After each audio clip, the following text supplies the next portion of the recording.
மானாமதுரை விசாரணை கைதி ஆகாஷ் உயிரிழப்பு விவகாரத்தில் நீதிமன்ற எச்சரிக்கையை மீறி 5வது நாளாக தொடரும் போராட்டத்தால் ஏராளமான போலீசார் குவிக்கப்பட்டுள்ளனர்.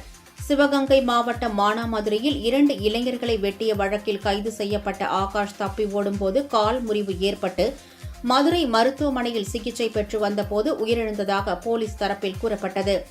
ஆனால் தன்னை போலீசார் இரும்பு கம்பியால் அடித்ததால் கால் உடைந்ததாக நீதிமன்றத்தில் அவரது வாக்குமூலம் தாக்கல் செய்யப்பட்டது. இதனை கண்டித்து போராட்டம் நடைபெற்றது.